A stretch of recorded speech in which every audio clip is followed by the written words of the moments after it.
Assalamualaikum warahmatullahi wabarakatuh. Alhamdulillahi rabbil alamin. Lagi dan lagi kita bersyukur kepada Allah Subhanahu wa taala atas segala nikmat yang Allah Subhanahu wa taala telah berikan kepada kita. Tidak lupa juga kita berselawat kepada Nabi kita, Nabi Muhammad sallallahu alaihi wasallam. Allahumma salli ala Sayyidina Muhammad wa ala ali Sayyidina Muhammad. Hari ini kita akan menceritakan kisah-kisah tentang Nabi sallallahu alaihi wasallam dan para sahabat-sahabatnya. Sebelum kita menceritakan kisah ini, jangan lupa di-subscribe, like, komen dan share konten ini. Kisah tentang Rasulullah SAW menentang perbuatan Bakar bin Harisah.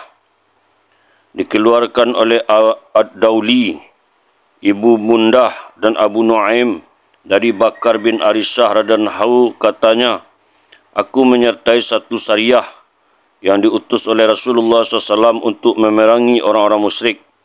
Aku berhasil menangkap seorang lelaki dari kaum musyrikin itu dan ia memohon ampun dengan mengistiharkan keislamannya. Ketika beritanya sampai kepada Rasulullah SAW, beliau sangat marah dan menjauhiku. Maka Allah Subhanahu wa taala mewahyukan ayat berikut ini. Bismillahirrahmanirrahim. Wa ma kana lil mu'minin ay yaqtula mu'minan illa khata'a wa man qatala mu'minan khata'an fatahriru raqabatin mu'minati wadiyatum musallamah illa ahlihi illa ayasaddaqu fa in kana min qaumin aduwwil lakum wa huwa mu'minun fatahriru raqabatin mu'minah wa in kana min qaumin bainakum wa bainahum mitsaqun fadiyatum musallamatun ila ahlihi wa tahriru raqabatin mu'minah faman lam yajid fasyamu syahraini mutatabi'ain taubatan minallah wa kana Allahu aliman hakima.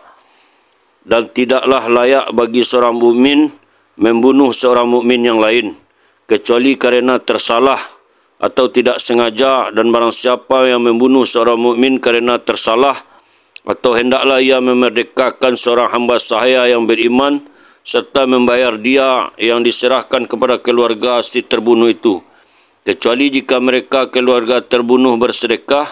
Jika ia si terbunuh dari kaum yang memusuhimu padahal ia mukmin, maka hendaklah si pembunuh memerdekakan hamba sahaya yang mukmin. Dan jika ia si terbunuh dari kaum kafir yang ada perjanjian damai antara mereka dengan kamu, maka hendaklah si pembunuh membayar diat yang diserahkan kepada keluarga si terbunuh serta memerdekakan hamba sahaya yang mukmin. Barang siapa yang tidak memperolehnya, maka hendaklah ia si pembunuh puasa selama 2 bulan berturut-turut sebagai cara taubat kepada Allah. Dan adalah Allah Maha mengetahui lagi Maha bijaksana. Quran Surah An-Nisa ayat 92. Lalu Rasulullah SAW pun rida kepadaku dan mendekatiku lagi. Kisah tentang Rasulullah SAW berpaling dari orang yang membunuh orang beriman. Dikeluarkan oleh Abu Ya'la dari Aqabah bin Khalid Al-Laitsi radhiyallahu anhu katanya, Rasulullah SAW mengutus satu syariah. Syariah itu untuk menyerang satu kaum. Seorang lelaki dari kaum itu melakukan serangan balas dan seorang lelaki dari syariah itu mengejarnya dengan pedang terhunus. Lelaki kaum itu berkata, aku seorang Muslim. Tetapi lelaki dari syariah itu tidak menoleh ke arahnya lalu memancung lelaki itu. Peristiwa ini akhirnya sampai ke pengetahuan Rasulullah SAW sehingga beliau menjadi sangat marah dan berkata dengan keras, dan sikap Rasulullah SAW itu akhirnya diketahui oleh si pembunuh. Ketika Rasulullah SAW memberi khutbah, lelaki yang membunuh itu berkata, ya Rasulullah, demi Allah, tiadalah yang diucapkannya itu untuk menyelamatkan dirinya dari dibunuh. Namun Rasulullah SAW dan para sahabat memalingkan muka dari lelaki itu. Rasulullah SAW tidak langsung melihat ke arah lelaki itu sehingga lelaki itu mengulang-ulang perkataannya.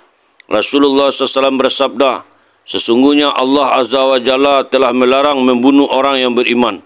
Rasulullah SAW mengulang perkataan itu hingga 3 kali. Dilanjutkan kisah turunnya wahyu berkenaan dengan Al-Miqdad yang telah membunuh seorang lelaki yang telah bersyahadat. Dikeluarkan oleh Al-Bazar dari Ibnu Abbas radhiyallahu katanya, Rasulullah SAW mengutus satu syariah dan salah seorang yang menyertai syariah itu adalah Miqnad bin Al-Aswad radhiyallahu. Ketika syariah itu sampai di tujuan, kaum yang mendiami itu melarikan diri, hanya tinggal seorang lelaki yang mempunyai harta yang banyak. Ia tidak lari dari tempat itu. Ia berkata, aku bersaksi bahawa tiada yang sembah melainkan Allah. Walaupun demikian, Al-Miqnad menuju ke arahnya lalu membunuhnya. Salah seorang sahabat berkata kepadanya, apakah kamu membunuh seorang lelaki yang bersaksi bahawa tiada yang disembah melainkan Allah? Aku akan melaporkannya kepada Rasulullah. Ketika mereka kembali, mereka melaporkan kejadian itu kepada Rasulullah SAW. Ya Rasulullah, sesungguhnya seorang lelaki telah bersaksi bahawa tiada yang berhak disembah selain Allah, tetapi Al-Miqdad telah membunuhnya. Rasulullah SAW bersabda kepada mereka, panggillah Al-Miqdad supaya menemuiku. Setelah Al-Miqdad sampai di hadapan Rasulullah SAW, beliau bersabda, ya Miqdad, apakah kamu telah membunuh seorang lelaki yang telah bersaksi bahawa tiada yang disembah melainkan Allah? Disebabkan itu, bagaimana keadaanmu pada hari kiamat? Karena kamu telah membunuh seorang lelaki yang telah bersaksi dengan la ilaha illallah. Kemudian Allah Subhanahu Wa Taala menurunkan ayat berikut ini kepada Rasulullah SAW untuk meleraikan kekacauan itu. Bismillahirrahmanirrahim. Ya ayyuhalladzina amanu idza darabtum fi sabilillahi fatabayyanu wa la taqulu liman alqa ilaikumus salam lastu mu'minan tabtaghuna ardatal hayatid dunya fa indallahi maghanimu katsirah kadzalika kuntum min qablu famanallahu alaikum fatabayyanu innallaha kana bima ta'maluna khabira.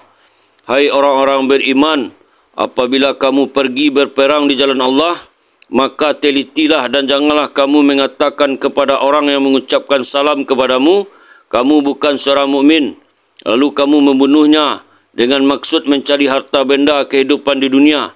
Kerana di sisi Allah ada harta yang banyak. Begitu jugalah keadaan kamu dahulu. Lalu Allah menganugerahkan nikmat atas kamu, maka telitilah. Sesungguhnya Allah Maha mengetahui apa yang kamu kerjakan. Quran Surah An-Nisa ayat 98. Sebagaimana yang diriwayatkan oleh Ahmad dari Jadul Ibnu Ishaq, sebagaimana dalam Al-Bidayah dan At-Tabrani, dalam riwayat Ibnu Jarir dari Jalur bin Ishaq dari Nafi' dari Ibnu Umar radhiyallahu katanya, Rasulullah SAW mengutus Muhammad bin Jasamah radhiyallahu dalam satu jamaah. Mereka bertemu dengan Amir bin Al-Asbab. Lalu Amir mengucapkan salam kepada mereka. Di antara mereka terdapat sedikit perselisihan semasa jahiliyah. Lalu Muhammad memanah Amir dan terbunuh. Peristiwa itu sampai ke pengetahuan Rasulullah SAW. Maka Ainah dan Al-Aqra' dibawa untuk berbicara dengan Rasulullah SAW. Al-Aqra' berkata, Ya Rasulullah, apakah engkau boleh mengeluarkan suatu arahan pada hari ini yang dapat berubah pada esok hari? Ainah berkata, tidak. Demi Allah, biarlah kaum wanita mereka merasakan kepahitan kehilangan suami mereka sebagaimana kaum wanita kita merasakannya. Kemudian Muhlam pun datang dengan membungkus badannya dengan 2 helai kain, lalu duduk di hadapan Rasulullah SAW untuk memohon keampunan dari baginda SAW. Rasulullah SAW bersabda kepadanya, Allah tidak akan mengampunimu. Mendengar sabda itu, ia pun bangun sambil menyapu air matanya yang terus bercucuran. Setelah 7 hari, ia pun meninggal dunia. Kaum muslimin mengebumikan jenazah, tetapi bumi tidak menerima jenazahnya itu. Mereka pun datang menemui Rasulullah SAW untuk memberitahukan yang telah terjadi. Rasulullah SAW pun bersabda, sesungguhnya bumi telah menerima orang yang lebih jahat dari sahabat kamu itu. Tetapi yang menimpanya adalah semata-mata kerana Allah ingin menjadikannya sebagai pelajaran kepada kamu semua mengenai kehormatan kamu atau kaum muslimin. Kemudian mereka membuang jenazah di lereng gunung dengan meletakkan batu di atasnya. Dengan itu Allah Subhanahu Wa Taala memahyukan surat An-Nisa ayat 94 tersebut di atas. Dilanjutkan kisah tentang bagaimana bumi tidak menerima jenazah seorang lelaki yang membunuh orang beriman. Dikeluarkan oleh Abdul Razak dan Ibnu As-Sakir dari Kabitsah bin Zawaib radhiyallahu anhu katanya, sekumpulan sahabat telah menyerang satu kumpulan musuh yang telah dikalahkan oleh kaum muslimin. Salah seorang dari mereka berhasil menangkap seorang lelaki musyrik. Ketika ia mau memancung kepala lelaki itu berkata, La ilaha illallah. Walaupun demikian, sahabat itu membunuhnya juga. Setelah membunuhnya, sahabat itu pun merasakan sesuatu yang tidak enak terjadi pada dirinya. Lalu ia menceritakan kepada Rasulullah SAW. Ia mengatakan kepada Rasulullah SAW bahawa tujuan lelaki itu mengucapkan kalimat itu adalah untuk menyelamatkan dirinya dari dibunuh. Maka Rasulullah SAW bertanya kepada sahabat itu, apakah kamu telah membelah dadanya dan melihat isi hatinya?